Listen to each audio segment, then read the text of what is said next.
Hello dear audience, আজকের ক্লাসে মূলত আমরা শিখব কন্ডিশনাল সেন্টেন্সগুলো সম্পর্কে। আমরা জানি কন্ডিশনাল সেন্টেন্স তিন প্রকার: ফার্স্ট কন্ডিশন, সেকেন্ড কন্ডিশন এবং থার্ড কন্ডিশন। তাহলে ফার্স্ট কন্ডিশনটা মূলত রিয়েলিটি বা পসিবিলিটি একটু হলেও থাকে। যেমন আমরা বলি যে if you come I will go. তাহলে এই যে মনে রাখার নিয়ম হচ্ছে কি, যে ইফ যুক্ত অংশ যদি প্রেজেন্ট ইনডিফিনিট অর্থাৎ V1 থাকে, নেক্সট অংশে কি দিতে হবে? Future indefinite. ওকে, এখানে দেখেন এটা হবে ফিউচার ইনডিফিনিট, যে if you come I will go.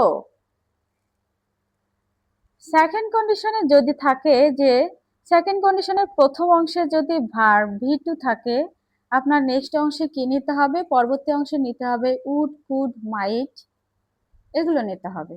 তাহলে সেকেন্ড কন্ডিশনে যে ইফ ইউ কেম, তুমি যদি আসতে আমি যেতাম, আই উড গো। তাহলে মনে রাখার নিয়ম হচ্ছে সেকেন্ড কন্ডিশনে যদি ইফ এর পর V2 থাকে, পরবর্তী অংশে আপনাকে উড কুড ইউজ করতে হবে। থার্ড কন্ডিশন হচ্ছে ইফ ইউ হ্যাড কাম। তাহলে এইখানে দেখেন হ্যাড কাম অর্থাৎ পাস্ট পারফেক্ট। তাহলে পাস্ট মানে আমরা তো জানি উড কুড নিতেই হবে। তাহলে এখানে তো আপনার নেক্সট অংশটাও পারফেক্টই করতে হবে। তাহলে থার্ড কন্ডিশনে যদি উড পাস্ট পারফেক্ট থাকে, পরবর্তী অংশে আপনাকে ফিউচার ইন দ্য পারফেক্ট করতে হবে। ওকে, যে if you had come I would have done. See you in the next video.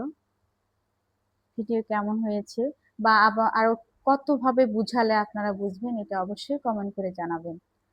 আসলে আমি তো বুঝতেছি না যে কার বোঝার ক্ষমতা কতটুকু, কে কতটুকু বুঝতে পারেন এটাও জানি না। অবশ্যই আপনারা কমেন্ট করে জানাবেন যে কিভাবে কোন ওয়েতে আপনাদের বুঝালে অনেক সুবিধা হবে। আমি তো মনে করি যে এই বিষয়ে অবশ্যই সবারই কম বেশি ধারণা আছে, এগুলো এত বেশি ইলাবোরেটলি বোঝার কিছু নেই। অবশ্যই কমেন্ট করে জানাবে, কোন টপিকের উপর জানতে চাও এটাও কমেন্ট করে জানাবে। See you soon.